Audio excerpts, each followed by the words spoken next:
It's time for Dishing Up Nutrition with licensed nutritionist Darlene Kvist. Each week, Darlene explains the connection between what you eat and how you feel. Stay tuned to hear practical, real-life solutions for healthier living through good nutrition. Dishing Up Nutrition is brought to you by Nutritional Weight and Wellness. Slow down, you move too fast. You got to welcome to Dishing Up Nutrition. I'm Darlene Kvist, licensed nutritionist and certified nutrition specialist and host of Dishing Up Nutrition. You know, this show is all about nutrition and how eating real food supports the health of your body and your brain. You know, many of us believe we need to eat well just for the health of our body. But Dr. Amen, author of Change Your Brain to Change Your Life, said, when your brain works right, you work right. When your brain is out of balance, you may have problems. We know it is important to feed your brain with sufficient protein, such as salmon, beef, chicken. I don't know how many people really understand that they have to feed their brain with healthy foods. You know, they need healthy fats like olive oil, nuts, coconut oil, and they need healthy vegetables because you get a lot of vitamins from your vegetables, and our brain needs vitamins. Now, truly, this is not a new message on Dishing Up Nutrition. Oh, my goodness, Dar. It is not a new message. You and all of the other co-hosts of Dishing Up Nutrition have said it over and over. I guess we have. But have you checked out the sales of fast food restaurants lately? I bet that's what we're going to get into today. Mm-hmm. But before we get into the big numbers, those big numbers that fast food sales produce, let me introduce our co-host. Carolyn Hudson is a registered and licensed dietitian who sees clients in our Eden Prairie office, the Nutritional Weight and Wellness office in Eden Prairie. And Carolyn's not a new grad. No, I'm not. She's been a dietitian for many years and has had a variety of work and life experiences, which adds to her counseling abilities. So if you have IBS and want Carolyn's help, you won't be her first client. Nope. Truly. She's helped many people with IBS. Yeah, and if you're someone who has an autoimmune disease like lupus or MS, you will not be my first client with these conditions either.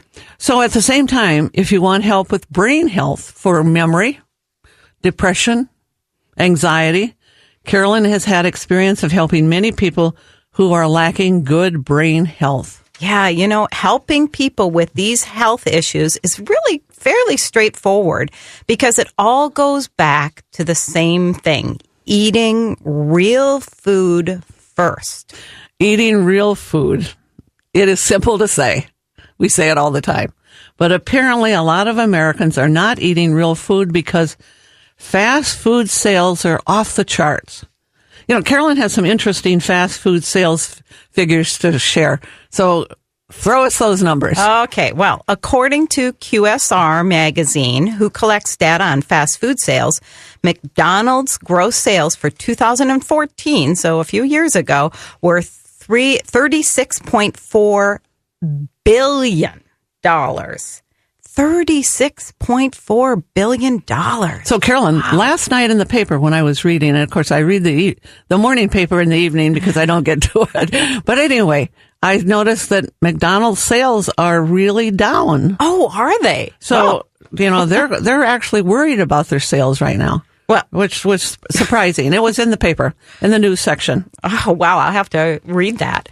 Next in number of sales, though, was Starbucks. Which, that's kind of interesting. Yes, I thought that was very interesting. They have $12.7 billion in sales. And then Subway came in at $11.9 billion. And then we've got a pizza place, Papa John's, with the lowest sales numbers. That was $2.7 billion. So, you know, what tells us a lot of people are choosing fast food over real food. And I think really most people know it is not the best choice. Yeah, not at all. Today, we want to explore, you know, why do people choose fast food? What might be wrong with fast food? And how can we get people to eat real food more often? because more and more people are wanting to eat healthier foods these days. We hear it all the time. Compared to, say, 20 or 25 years ago, I don't think people were very concerned at that point. No, I think it was, they didn't even really think that there was anything wrong with fast food. Right. And then we take a look at the number of people that are buying organic food now versus what was happening. I mean, just look at all the supermarkets, the organic supermarkets and co-ops that have grown and sprouted up. So people are looking at wanting better foods. So we're also pleased to have another dietitian join us in our discussion today. Theresa Wagner is a registered and licensed dietitian. And Theresa, you really see people mostly in the St. Paul office, don't you? Yes, that's correct. Okay. And you have how many children again? 3. 3. And what are their ages? 7, 4, almost 5, and almost 2. So I bet they watch TV and see all the ads for fast food. Yes, they do. And what do they want? They're pretty good, but I would say that they would like chicken nuggets of the things that they could pick, probably chicken nuggets. Okay. So they love to have you go to fast food if you would. They would love it. Yes, if I would. So, Theresa has a few frustrations too about different things that are happening at school and kind of those, you were talking about those treats. Yes, there are lots of treats in our schools, and it seems like daily my son is coming home excited about the latest treat that they've had for somebody's birthday or special event. And I bet it isn't a protein treat. It is not a protein treat. It is a sugar treat. Yeah. Probably not something you're going to give them at home, right, Theresa? That's right. That's right. It's not something they get at home, and they don't need to have it at home because they get plenty of it outside of home. Yeah. Mm-hmm. And she also has a few techniques of how to keep kids satisfied at home and out of the fast food lane. Yeah, I think most of our listeners realize that choosing fast food is really not the best choice for their health, but they still do it. So, listeners, crazy, isn't it? Maybe you need some more information to arm yourself so that you can avoid that fast food lane. So, if you have a teenager at home, your teen might be asking you, so, Mom, what is so wrong with eating fast food? And I would like to answer that. Okay. An average fast food meal has about 1,800 calories. 1,800 calories in just one meal. That's a lot of calories. That's a lot of calories. And if you eat 2 fast food meals in a day, that's 3,600 calories. Most people's bodies stay balanced at about 2,300 to 2,400 calories per day. So that means you don't have to eat 800 calories. That's right. No, you can have more. And if you're eating that 23 to 2,400 calories per day, you receive sufficient nutrients, and then people don't gain weight at that amount either. People will gain weight, though, if they eat fast food several times a week because they're getting just way too many calories. I think we see that all the time, and that people don't realize it. I think lots of times that's a college student, too. Oh, definitely. They hang out at the fast food places, or even high school students. Yeah, but even worse than those calories, in most fast food meals, also there are those bad fats. Most of them contain things like partially hydrogenated vegetable oil or soybean oil. Those are really bad. So people are saying, Carolyn, what is wrong with eating foods with partially hydrogenated fat? I mean, what's so wrong with that? Well, if you're worried about having a heart attack, and you should worry if you're a fast food eater, partially hydrogenated oils make your LDL cholesterol go up while reducing your HDL cholesterol. That makes me think of clogged arteries. So basically, when you're thinking about cholesterol, your good cholesterol, your protective cholesterol, goes down. That's the HDL. When you eat, these bad fats, these trans fats and partially hydrogenated fats, and your good cholesterol, did I say that right? Your good cholesterol goes down and your bad cholesterol goes up. Yes. So bottom line, fast food usually throws your cholesterol numbers off, and it puts you at more of a cardiovascular risk. Yeah, well, on Dishing Up Nutrition, we encourage our listeners also to eat less sugar. And a fountain drink at a fast food restaurant has about 46 teaspoons of sugar. That is almost a whole cup of sugar. And I have had many clients totally addicted to fountain drinks. Oh, yeah. Yeah, definitely. Because they can go back and fill it up again. Mm-hmm. So it's not only one, it's sometimes 2 or 2.5 or something. Yeah. And I have clients that do the sweet tea thing, and they think that that's better. But those have about 5 teaspoons of sugar in one just really small glass.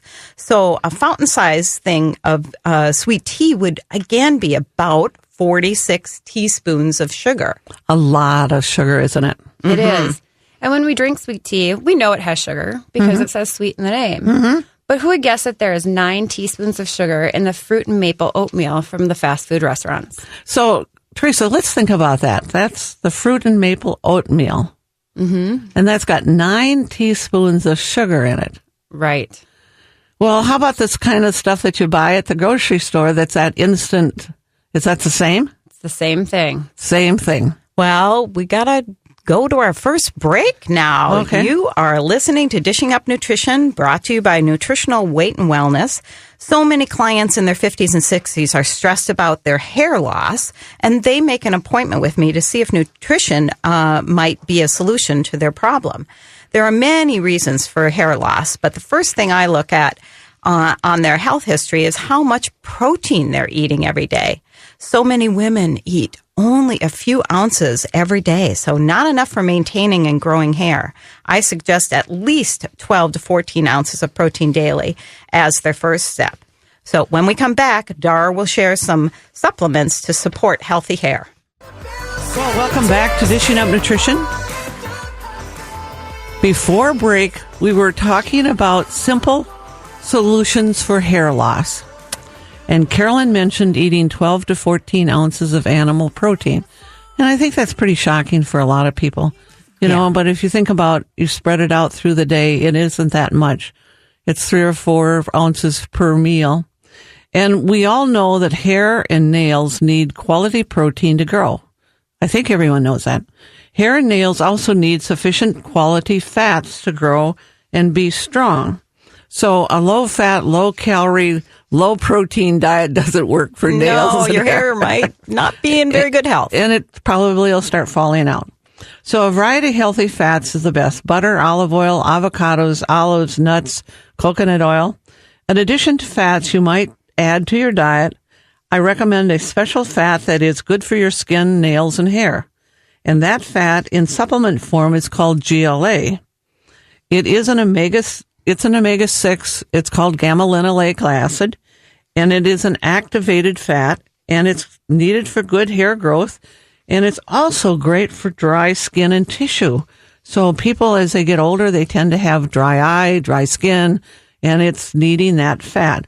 So if you have questions today, our number is 651-641-1071, and we've got a caller on, but I'm going to ask that caller to hold on. We just want to get through one little more section here, and then we'll take your call. So before we went to break, we're really talking about fast food facts to help encourage our listeners not to go through that fast food line. So many of our clients pick up a mocha on their way to work. And I bet you they don't know that has almost 10 teaspoons of sugar in a small mocha. And then what about the medium? It's got about 15 teaspoons of sugar. And we just had a client on Wednesday that I had these numbers in my head, so I was actually able to tell her, no, and she was not drinking the small one, let me tell you. She was actually drinking a bigger one, and even bigger than the medium. So, it's more and more sugar. So a solution to that would be if you have coffee and cream, real cream. It has no sugar, and it has no partially hydrogenated creamer in it. Mm-hmm. So it's a relatively good treat then. Yeah, and speaking of sugar, juice is another one that's high in sugar. Recently, I was made aware that at my daughter's preschool, juice was an option at snack time. That seems so innocent, but as parents, maybe we don't realize that 2 cups of juice has 12 teaspoons of sugar. Maybe a baby would only drink a cup of juice, but my 4 and 7-year-olds could probably drink 2 cups. Oh, yeah. Yeah, easily. Easily. And the thing is that juice isn't very thirst quenching either. It actually tends to make you thirsty, so you end up drinking more and more. Again, 2 cups of juice has 12 teaspoons of sugar. Theresa, I don't think parents realize that. I don't think they do either, because I think we're told that it's got vitamins in it and Yes. that it's good for them. Mm-hmm. But you can see why kids with all the sugar are becoming overweight and why the epidemic of type 2 diabetes is becoming more and more common in children. Rather than juice, I have my kids eat an orange and then drink a glass of water. As a parent, I just offer water first. And for our family, it's better not even to buy juice, because if it's in the refrigerator, they're going to want to drink it. They see it. They see it. And then I have to say no. So it's easy. Yeah. I know it. It's if you don't buy it, they're not going to want it. That's right. Yeah. And, well, I think this is great timing for our caller. Okay, all right. We've got Heidi on line 1. Hello, Heidi. Hi. So I have a question. I have a 3 and a 6-year-old, soon to be 4 and 7. Mm-hmm. And we have had a horrible diet lately, and the 6-year-old is much better at trying new foods. And when we've gone through diet cleanses and things like this, trying to do more whole grains, regular fruits and vegetables, she's okay. But my son actually refuses almost anything. So I'm really having a hard time getting my kids to switch from a horrible diet into something a lot more nutritious. Well, I take a look at your younger child, your 4-year-old, and say, has that child been on antibiotics recently or off and on? Not too much. Okay. But he's really, he doesn't like textures, so he's really particular about textures. I try and, he's one of those kids that just loves French fries, right? Swedish meatballs, only from IKEA. Okay. He's really, really, really fuzzy. Well, one of the things, if you brought him in and I was working with him, or one of the other dietitians, nutritionists was working with him, we'd probably think, okay, he's kind of what we would call a picky eater. And so we look at what causes a picky eater. And a lot of times that starts in the intestinal tract.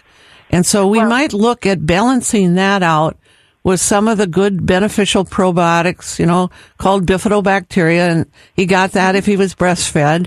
So, kind of starting at that point to help, and that would help balance out some of that texture stuff too. We do have the probiotics that we're giving to him. And then he is very deficient in iron. So we just started with an iron supplement, and I'm trying to get him to eat raisins. Okay.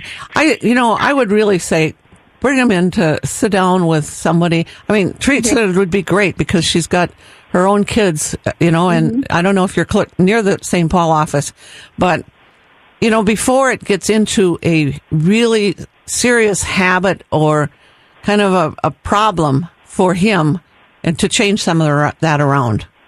Okay. He's got some issues going, obviously. Yeah, let's get on top of those. Yeah. And I would just suggest, too, just sticking with it. It's a lot of trial and error.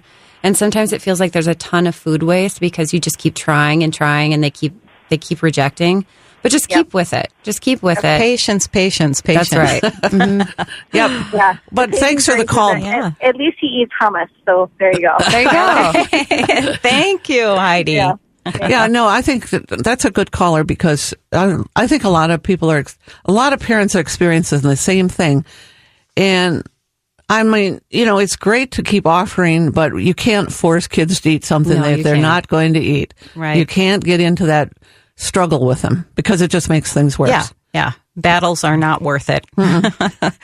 I know when my kids were growing up, I really didn't have any junk food in my house. I just didn't put it in there, and they love going to their neighbors because they got some of that stuff. But now they're very healthy eaters, yes. They're very, very conscious of what they put in their mouths. So anyway, TV nutrition told us for many years that if we want to stay healthy, we should drink orange juice. Oh yes, the commercials used to be on over and over and over and over on TV. And, orange juice promoters told us that orange juice was loaded with vitamins. I think Theresa said that earlier. But they didn't really advertise the fact that it was also loaded with sugar. The juice of 6 to 8 oranges is in 1 glass. And also sugar from 6 to 8 oranges is in that. 8 oranges worth of sugar. Wow. That's a lot. Yeah, so let me ask you, would you eat 6 to 8 oranges at one time? Never. I don't think so. Yeah, of course not. Of course not. Water is for drinking and oranges are for eating. That's a good way to put it.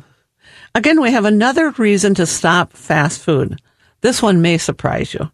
It actually costs more to feed a family of 4 at a fast food restaurant than it does to cook at home. And it's shocking. I hope people are really listening now. Right, and there's actually an organization that compared prices. Check this out. If I took my family and got 2 quarter pounders with cheese, 2 Mighty Kids meals, and 2 vanilla shakes, the cost would be $25.76. Remember, that's close to $26. Okay.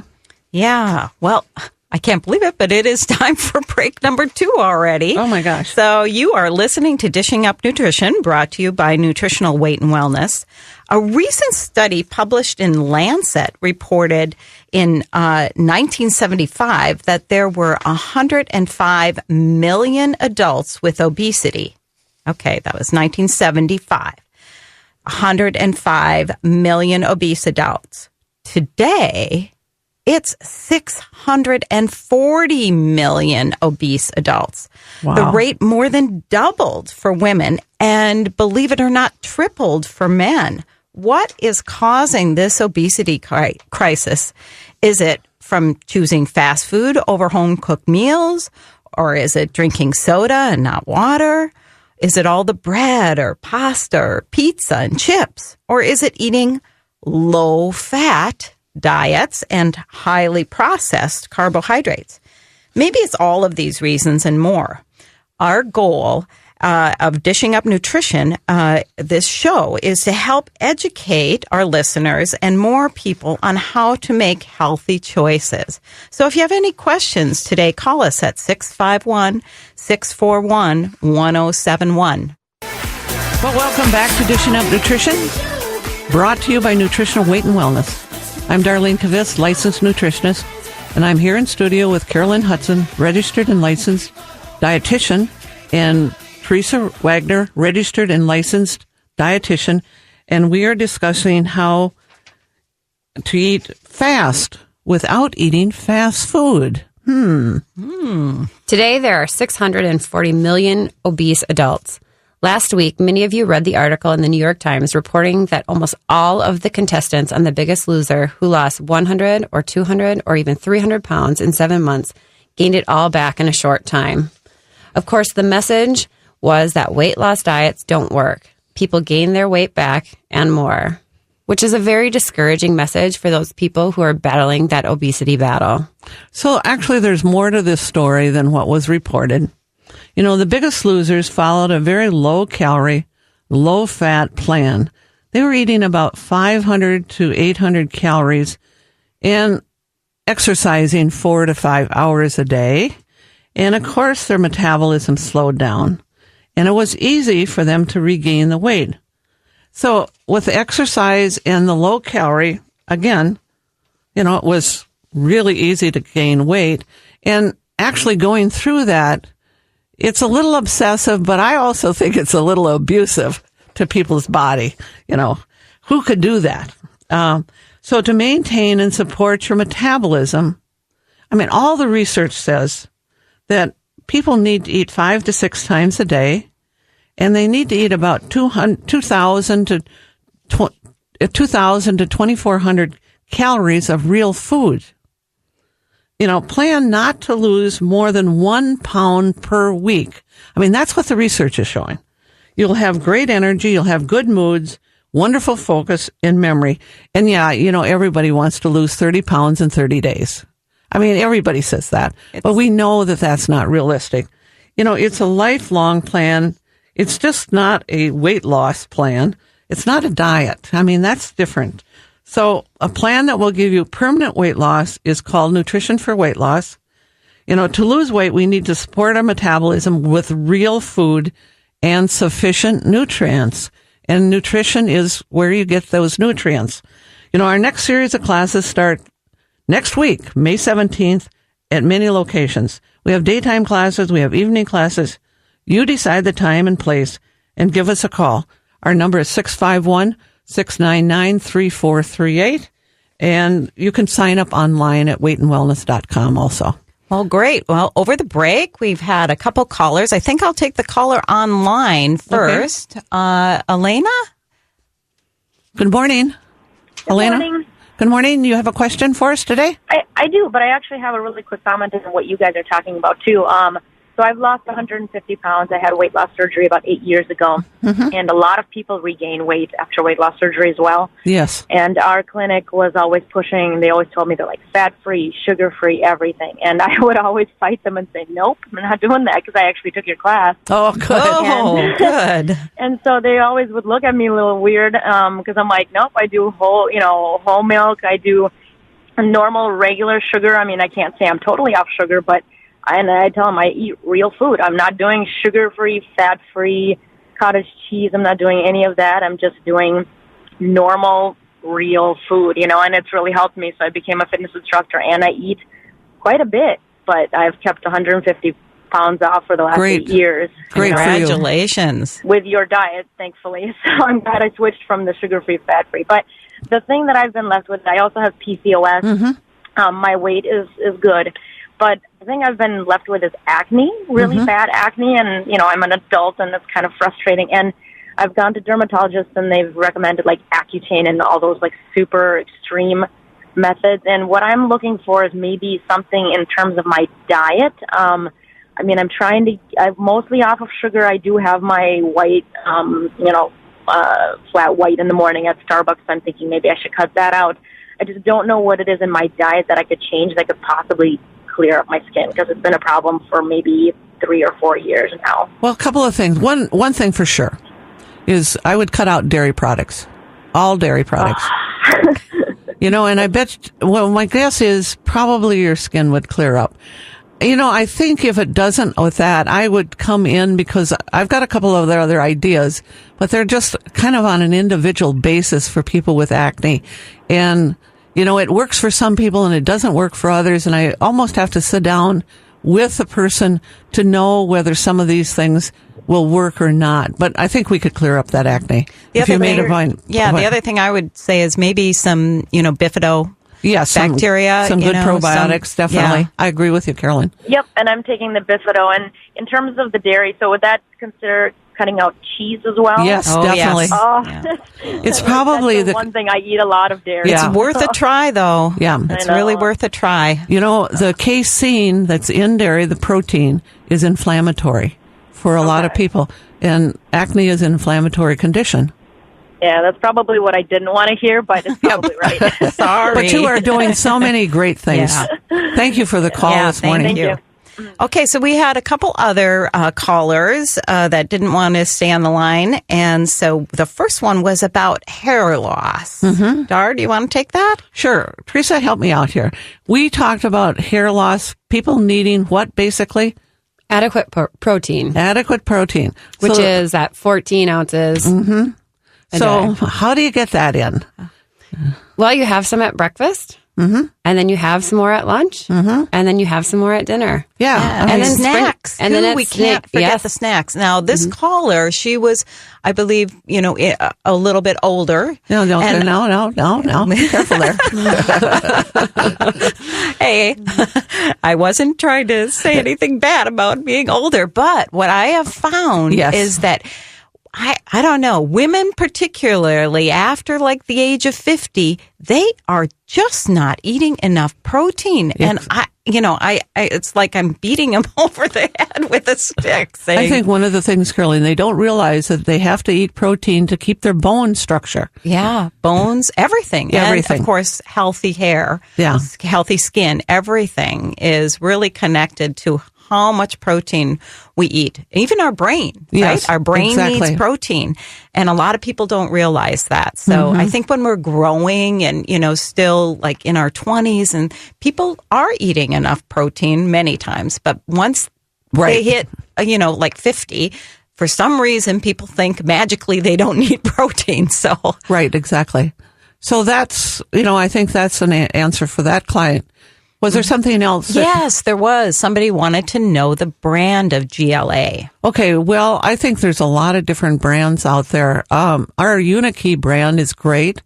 If you can also get a brand of Evening of Primrose oil, that's also another way to get GLA. So GLA comes from borage oil or Evening of Primrose oil. And you need about 600 milligrams of borage oil a day to help your hair grow better and your skin to not be so dry. Yeah, well, that's good. Well, thank you very much. So let's get back to our, wait a minute. We have one more caller, or okay. should we get back to our script for a little bit? Okay, let's go back, because we were talking about if you eat at a fast food, it was how much, Teresa? It costs about $26 for maybe the average family of 4. Yeah. So, but if I cook at home for a family of 4, and I make like our muffin tin meatloaf, sweet potatoes, steamed broccoli, and a dessert of fresh strawberries with whipping cream. Sounds like a great meal. Yeah. The cost is like $15.15, over $10 less expensive to cook at home. So we also looked at if you want to cook organic foods at home. Well, the cost is more than $15, but not more than $26. So, which is actually the cost of eating in a fast food. So you can eat almost, a little less if you buy organic food than if you were eating fast food. Right.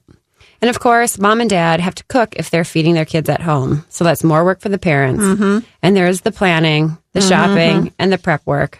But I believe the benefits of eating quality food outweigh the work. I feel and I know that I'm giving my kids the best food for their brain, and I'm helping keeping their bodies healthy. I'm willing to do the work if I can save $10 a meal, if we ate at home 3 times a week, that's $30 a week, or almost $1,600 in a year. That's money that we could put towards a family vacation or doing something fun. Yeah, that's a lot of money.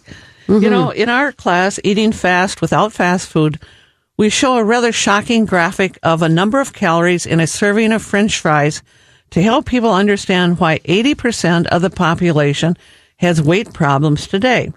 For example, back in 1963, when I was in college, I can remember this very, very clearly, and fast food restaurants were just really getting started locally. A small size of French fries serving, and there was only one size. There was only a small size. It had 220 calories. And you would not think of eating more than one small serving. That was men and women, one small serving of French fries. And you never would order 2. Yeah, and then in the 1970s, the serving size got larger and had 320 calories.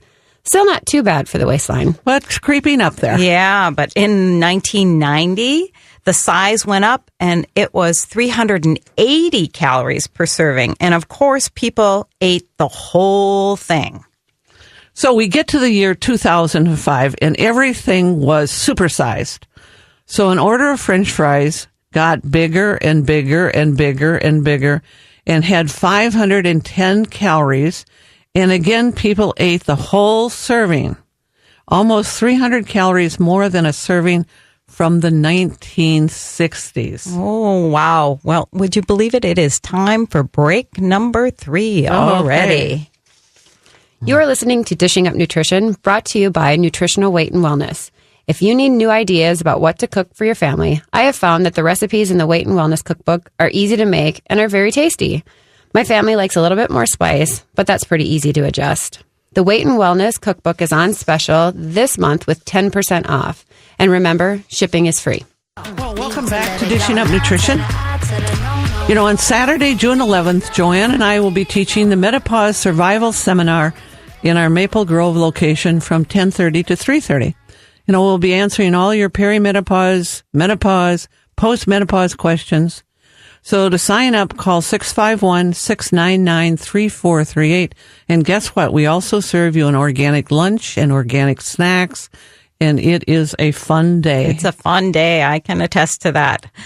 Well, before we went to break, we were talking about French fries. So let's get back to that topic. The fat that the fast food restaurants use to fry those French fries, that changed in somewhere in the 60s. Most fast food restaurants used fat that could withstand those really high heats. And then in the 90s, they switched to more of a vegetable fat that is easily damaged with high heat. A research study we quote in several of our classes, I believe, helps us understand a health risk of eating French fries that most people are not aware of. I found it to be rather shocking. Every time we read it, Yes. it's shocking. Oh, Yes. Yeah, absolutely. Here's the research. It was reported in the International Journal of Cancer, February 2006. Researchers found that little girls ages 3 to 5 who ate French fries once a week had a 27% greater risk of developing breast cancer as adults. And if they ate French fries twice a week, the risk factors went up to 54% greater risk of developing breast cancer as an adult. Amazing. Mm-hmm. And I have a 4-year-old girl. So that study really hit home. I know that fast food is convenient, especially for families with little ones like I have. But again, I believe the risk outweighs the convenience.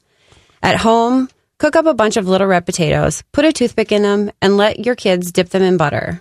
Or they could try dipping the potatoes in hummus, like our caller was talking about, or even an avocado dip, where you just mash up some banana and mix some mayo with it and let the kids dip those potatoes in there. Mm-hmm. Sour cream, too. You could do full-fat sour cream. What a great idea, Theresa. I bet they don't even miss French fries.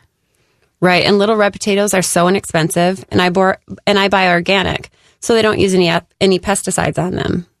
So I think that's a really important point, Theresa, is you really need to buy organic potatoes these days because they have a lot of pesticides. Yes, they do. So many of the convenience type foods are made with factory fats. We call them manufactured fats. And if you look on the label, it will say partially hydrogenated soybean oil or partially hydrogenated corn oil or vegetable oil. These are all toxic fats. Fats in the foods we often feed our kids because they're so convenient. Yeah. Well, we've got a couple callers online. Okay. So here we've got Lynn online. Good morning, Lynn. Oh, hi. Hi there. Thanks for waiting. Hi. I just had a quick question. If you could recommend either through your supplements or dietary changes, anything for a sluggish or non-existent thyroid. Well, you still have your thyroid, right?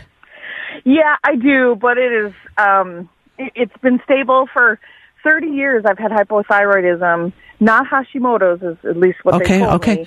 Well, now pre-menopause, it's starting to fall apart. Okay. So I think a couple of things is, there's many things, frankly. I think it would be best to come in for a consultation because when you're looking at thyroid function, there are many, many things. But a couple of the easy ones is you have to have enough zinc because the thyroid needs zinc. So probably about 50 milligrams of zinc. And we know we get zinc from meat. So again, eating sufficient amount of protein is important. I think another mineral, selenium, helps the T4 to be utilized by T3, which is the active part of your thyroid. Mm-hmm. So you need some selenium. But then when you're looking at perimenopause, menopause, you look at your body probably has too much estrogen. So it's looking at how to get rid of some of that estrogen. And that's where I think it would make sense to make an appointment because I think we could probably get your thyroid working better, if we could try, for sure. And sometimes I make recommendations that maybe you need a different type of thyroid medication. Yep. So that's what I'm trying to decide too. Yeah. So come on in and see one of us because I will. That would be a good solution. Yeah. So you can feel better. Thank you so much. Okay. Thank you, Lynn. Okay. Thyroids are complicated. Oh, they are. They are. And then, throw in the perimenopause thing on top of it. Right. So our next caller is Julie. Good morning, Julie. Hi. You have a question for us?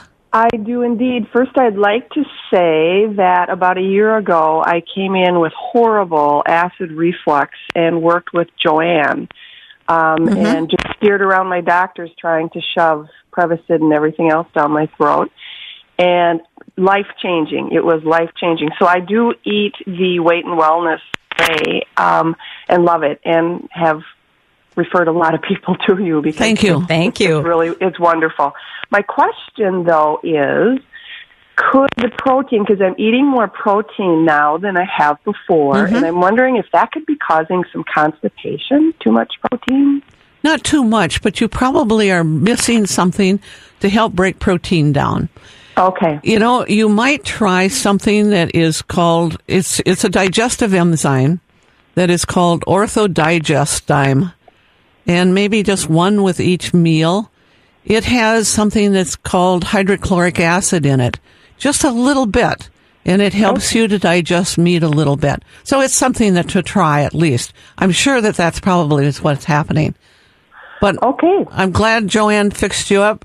She's great at helping people. Wonderful. We love those success stories. Thanks for the call. Thanks for the call, Julie. So I don't know, how are we running for time here? Oh boy, we only got like 2 more minutes. Okay, let's go back to some of these things. Okay, so you want to go back over, do a little summary here? In a minute. Okay. Well, chicken nuggets, that's another one that kind of fall into that bad toxic fat category. But we have a really great, simple recipe for chicken nuggets in our Weight and Wellness cookbook. Also, you can find it on our website at weightandwellness.com. So no bad toxic fats, and they are absolutely delicious. I love getting ground chicken or turkey at my co-op. I like to use ground meat that has both dark and light meat. It gives it more moisture and much more flavor. And I love to have my kids snack on vegetables and not on dry cereal. I think it's pretty common that people will throw a handful of Cheerios on the tray of their kid's high chair. Another simple thing that you could do is just throw some frozen peas or even some thawed peas. My daughter happens to like them straight out of the freezer. Oh, that's a great idea. Yeah, just something that's kind of crunchy for them to snack on that's not cereal.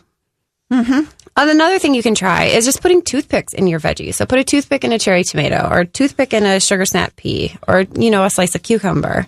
And then let them dunk them in those sauces that we had talked about earlier. And then also buying carrots with the green tops is kind of fun too. They, you can stay there like a rabbit.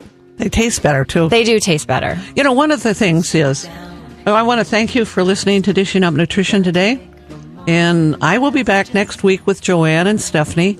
And we will be talking about how to keep your bones healthy after menopause. If you found this show interesting and of value, please share it with a family or friend. Our goal at Nutritional Weight and Wellness is to help each and every person experience better health through eating real food. It's a simple but powerful message. Eating real food is life-changing. Thanks for listening to Dishing Up Nutrition. If you enjoy this podcast, please share your favorite episodes with a friend or leave a review on iTunes, Stitcher, or iHeartRadio. The content and opinions expressed are those of the hosts or presenters. They are not intended to diagnose, treat, cure, or prevent disease. Product statements have not been evaluated by the FDA. Gay. Gay. Gay. Gay. Gay. Gay. Gay. Gay. Gay.